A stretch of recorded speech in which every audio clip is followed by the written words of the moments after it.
कांग्रेस नेता मणिशंकर अय्यर ने देश की आजादी को लेकर बयान दिया है और उनके इस बयान को लेकर विवाद खड़ा हो गया है। कांग्रेस लीडर अय्यर ने इंडो रशिया फ्रेंडशिप सोसाइटी के कार्यक्रम को संबोधित करते हुए कहा कि साल 2014 के बाद से हम अमेरिका के गुलाम बन गए हैं। मणिशंकर अय्यर ने कहा कि पिछले 7 साल से हम देख रहे हैं कि हम अमेरिकियों के गुलाम बनकर बैठे हैं। अपनी स्पीच में अय्यर ने भारत रूस संबंधों का हवाला देते हुए अपने बयान को सही ठहराने की कोशिश की। कांग्रेस नेता मणिशंकर अय्यर ने कहा कि पिछले 7 साल में हम देख रहे हैं कि गुट निरपेक्षता की तो बात ही नहीं होती है, शांति की बात ही नहीं होती है। अमेरिकियों के गुलाम बनकर बैठे हैं। भारत और रूस के रिश्ते बरसों पुराने हैं, लेकिन जब से मोदी सरकार आई है ये रिश्ता कमजोर हुआ है।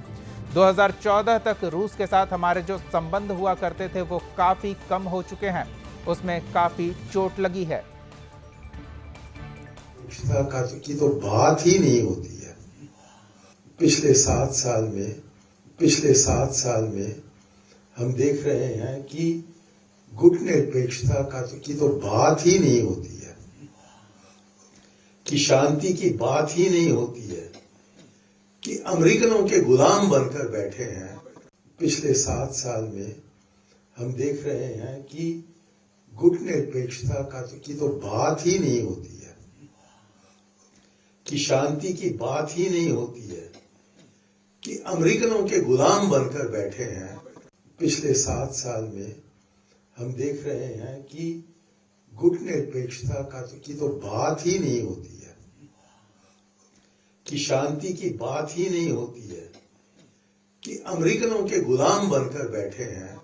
पिछले 7 साल में हम देख रहे हैं कि गुट निरपेक्षता की तो बात ही नहीं होती है, कि शांति की बात ही नहीं होती है, कि अमेरिकनों के गुलाम बनकर बैठे हैं। पिछले 7 साल में हम देख रहे हैं कि गुट निरपेक्षता की तो बात ही नहीं होती है, कि शांति की बात ही नहीं होती है। मणिशंकर अय्यर के इस बयान पर किस तरह की प्रतिक्रियाएं आ रही है और क्या इस बयान के मायने हैं, वो भी एक ऐसे मंच पर जहां भारत और रूस के संबंधों पर बात होनी थी, उस मंच पर मणिशंकर अय्यर जाकर कह रहे हैं कि भारत और रूस के संबंध बिगड़े हैं और अब भारत अमेरिका का गुलाम हो गया है, जबकि भारत सरकार राष्ट्र को आत्मनिर्भर बता रही है। बीजेपी प्रवक्ता अवधेश जी हमारे साथ जुड़े हुए हैं और साथ ही कांग्रेस प्रवक्ता भी हमारे साथ जुड़े हुए हैं। आप दोनों का बहुत बहुत स्वागत है। सबसे पहले अवधेश जी की प्रतिक्रिया लेते हैं कि वो इस बयान को किस तरह से देखते हैं।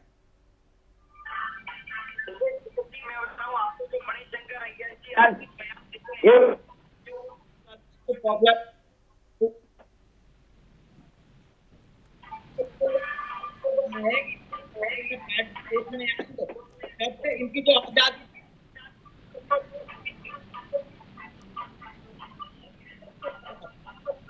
अवधेश जी, आपकी आवाज स्पष्ट नहीं आ रही है। हम दोबारा जुड़ने की कोशिश करेंगे आपसे ताकि आपकी आवाज स्पष्ट आ जाए। संदीप जी के पास चलते हैं, वो कांग्रेस प्रवक्ता हैं, हमारे साथ जुड़े हुए हैं। संदीप जी, आखिर ऐसा क्या है कि मणिशंकर अय्यर को लग रहा है कि देश गुलाम हो गया है? क्या कांग्रेस ये मान रही है कि देश गुलाम हो गया है?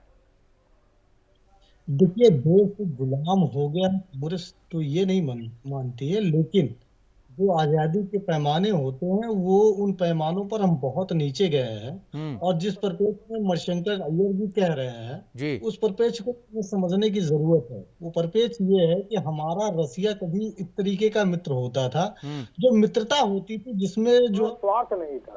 आज अमेरिका एक जो है व्यवसायिक देश है, वो सब जानते हैं, चाहे पाकिस्तान की उसकी मित्रता रही हो, वो जिस देश से मित्रता किया हो तो उसकी मित्रता स्वार्थ की हो, ना कि वो किसी देश के भले के लिए या वो उसको कहीं किसी रूप में आगे बढ़ाना चाहता हो। अच्छा संदीप जी, आप परिप्रेक्ष्य का हवाला देकर अपनी बातें रख रहे हैं, तो एक परिप्रेक्ष्य हम भी आपके सामने रखते हैं। अवधेश जी, जी आपकी आवाज आ रही है, आते हैं आपके पास। संदीप जी, तो एक परिप्रेक्ष्य हम भी आपके समक्ष रखते हैं कि कभी ऐसा समय था कि अमेरिका पाबंदियां लगाता था भारत पर, भारत के निवालों पर पाबंदी लगाता था, भारत के निवेश पर पाबंदी लगाता था और भारत के फैसले इस हिसाब से लिए जाते थे कि अमेरिका नाराज ना हो। क्या अब भी वही स्थिति आप देख रहे हैं? देखिए आप पता नहीं क्या कब की बात कर रहे हैं। नहीं, मैं किस समय, मैं 1857 की बात थोड़ी कर रहा हूं, मैं यूपीए शासन काल के समय की बात कर रहा हूं। जी, यूपीए शासन काल में ही जो है जो परमाणु संधि हुई वो उसी समय में हुई। आप यही बात भूल जाते हैं, और उसमें अमेरिका कितना हस्तक्षेप कर रहा था और किस तरीके से माना, ये हमें भूलने की जरूरत नहीं है। और रही बात आप कह रहे हैं अमेरिका के दबाव में, आप याद कर लीजिए जब 1971 में अमेरिका ने अपना बेड़ा भेजा तो हम बिल्कुल नहीं डरे। इंदिरा जी ने क्या कहा था, उन शब्दों को हमें याद रखना चाहिए। अमेरिका नहीं, कोई भी बड़ा देश आ जाए, हम किसी को भी अनुमति नहीं देंगे, ये हमारा जो है मामला है और हम कतई पीछे नहीं हटेंगे। और हम नहीं हटे, हमने जो चाहा वो करके दिखाया है। नहीं हटने वाली बात तो अटल बिहारी वाजपेयी याद आ रहे हैं मुझे, कि उन्होंने परमाणु परीक्षण करके दिखाया वैश्विक दबाव के बाद भी, मुझे वो याद आ रहा है। बहरहाल सालों से हम दोनों देश जो कि रसिया और भारत है उसके संबंध काफी प्रगाढ़ रहे हैं, काफी दोस्ताना व्यवहार रहा है, और उस मंच पर मणिशंकर अय्यर ने ऐसा कहा है। अवधेश जी क्या कहेंगे आप?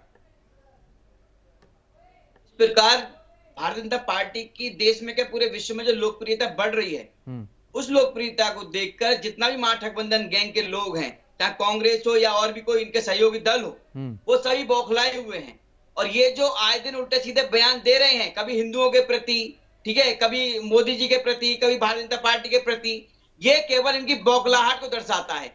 रही बात गुलामी की, तो मैं अभी जो संदीप जी कह रहे थे एक बात आपके, कि पहले जो है इनसे अमेरिका के गुलाम मतलब बन चुके हैं, नैयर जी भी कह रहे हैं। तो मैं आपको बताऊं ये एक बात, कि जब कांग्रेस का राज था, जब चीन हमारे देश में घुस आया था, 19 किलोमीटर तक अंदर घुस आया था, तब कांग्रेस पार्टी ने जब कांग्रेस पार्टी का राज था और कांग्रेस पार्टी के समय में पूरी तरह से हथियार रख दिए गए थे, और चाइना ने हमारे देश में पूरा तरह से कब्जा कर चुकी थी। ठीक है, अब वो समय नहीं है। आपने देखा होगा जो पिछली बार चाइना हमारे देश में घुसी, लेकिन उसको मुंहतोड़ जवाब मिला। तो गुलामी की बात ये ना करें। इस समय हमारे बिल्कुल आ रहे हैं संदीप जी, हमारे देश की जो प्रधानमंत्री की जो लोकप्रियता है पूरे विश्व में है। चलिए संदीप जी कुछ कहना चाह रहे हैं। संदीप जी बौखलाए हुए हैं जितने भी कांग्रेस के नेता हैं, क्यों है ये बौखलाहट, आखिर क्यों बौखलाए हुए हैं और बौखलाहट में इस तरह की बातें हो रही है? अवधेश जी का कहना है, संदीप जी जवाब दें। देखिए हमारे मित्र ने चीन का उदाहरण दिया। चीन से जो है 1962-65 हमने युद्ध लड़ा, हारा जीता, बात की बात है। लेकिन मोदी जी आज क्या कहते हैं, न कोई घुसा है न कोई घुस आया है, और सैनिक शहीद हो जाते हैं। 40-20 सैनिक शहीद होते हैं एक जगह, लगातार सैनिकों की शहादत हो रही है। एक 10 को मारा, वो भी तो कहिए आप। तो अपना चाल चरित्र चेहरा दिखा रहे हैं। आजादी यही है, आप बोलने की आजादी नहीं दे रहे हो। इसी को आजादी का करते हैं। जो देश का नहीं वो कौन है? वो देश का नागरिक होकर नहीं, बोलने की आजादी है।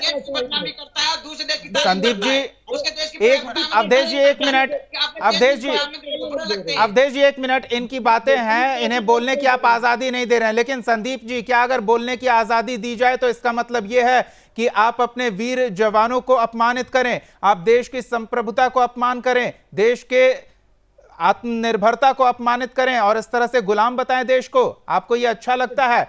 हमारे जवानों को सम्मानित कर रहे हैं राष्ट्रपति, और चीन में किस तरह से चीनियों को, चीनी सेनाओं को मारा है हमारे जवानों ने, उन जवानों के शौर्य को सम्मानित किया जा रहा है राष्ट्रपति महोदय द्वारा, और आप कर रहे हैं कि देश गुलाम है, हमारे देश की सेना कमजोर है। ये तो चाहते हैं कि सपेरों का देश बने हमारा देश। कांग्रेसी चाहते हैं यही है, और इनकी बीन बजती रहे और देश की जनता नाचती रहे, ये यही चाहते हैं कांग्रेस के लोग। लेकिन अब देश की जनता जाग चुकी है। निकल रही है। नहीं, ऑफिशियल बयान बता दो। बड़ा भारत भूमि का एक बड़ा खंड चीनियों को तोहफे में दे देना देश की बहादुरी है, देश के शासन व्यवस्था की मजबूती दर्शाता है। आज भी दिया गया है और मोदी जी और भाजपा आवाज नहीं उठा रही है। सुन लीजिए अब दीपक जी, जो बात चिल्लम चोटी करना है तो कर लीजिए। भाजपा के प्रवक्ता और भाजपा के लोगों का यही है कि जो विपक्ष का नेता होगा, नहीं, मैं गलत तथ्य आपके सामने प्रस्तुत कर रहा हूं, तब आप मुझे बताएं ना। नहीं, मैं आपकी बात नहीं कर रहा हूँ, अवधेश जी की बात कर रहा हूँ। अब सुन लीजिए। नहीं तो वो तो बीजेपी के प्रवक्ता हैं, आप कांग्रेस के प्रवक्ता हैं, आप अपनी पार्टी का पक्ष रखेंगे, वो अपनी पार्टी का पक्ष रखेंगे, इसमें इतनी बौखलाहट किस बात की? दीपक जी, आपने मुझे बोलने का मौका दिया है तो बोलने तो देंगे। बिल्कुल बिल्कुल बोलने देंगे। संदीप जी, कर्तव्य है कि अवधेश जी को शांत कराइए। नहीं, अब अवधेश जी शांत रहेंगे, आप बोल लीजिए। नहीं, अवधेश जी अवधेश जी, एक तरह से इन्हें सफाई देने का मौका दिया जाना चाहिए ना, कुछ गलती होती है तो उसकी सफाई दे रहे हैं। संदीप जी बताइए। सफाई नहीं दे रहे हैं। नहीं, सफाई तो देना होगा ना, और मनीष तिवारी ही तो सफाई दे रहे हैं। संदीप जी, आप मेरी एक पंक्ति की बात है वो सुन ले। मणिशंकर अय्यर कह रहे हैं कि देश कमजोर हुआ है, अमेरिका का गुलाम हो गया है, और मनीष तिवारी जी कह रहे हैं कि 2011 में पाक पर कार्रवाई न करना मनमोहन सरकार की कमजोरी है। तो कौन से कांग्रेसी नेता सही बात बोल रहे हैं, किस पर भरोसा करें, बताइए आप।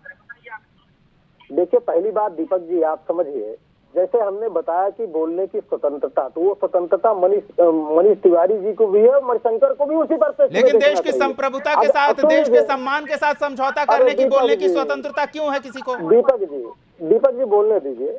मतलब अच्छा गप खराब थूथू नहीं चलेगा ना। मणिशंकर नहीं, तो ये खराब ही तो बोल रहे हैं ना, थूथू तो सुनना पड़ेगा ना। ये राष्ट्रीय अंतर्राष्ट्रीय मंच पर जाकर भारत को कमजोर बता रहा है कोई भारतीय, तो वो बर्दाश्त करने वाली बात है। अच्छा, मनीष तिवारी जी कमजोर बता रहे हैं, वो बर्दाश्त करने वाली बात है? क्यों नहीं? आपसे मैं पलट का सवाल कर रहा हूँ। वो तो अपने कार्यकाल में उनको अंदर की बातें पता है, तब तो वो अंदर की बातें बता रहे हैं। अरे दीपक जी, तो फिर ये मणिशंकर जी को पता है तो वो बता रहे हैं।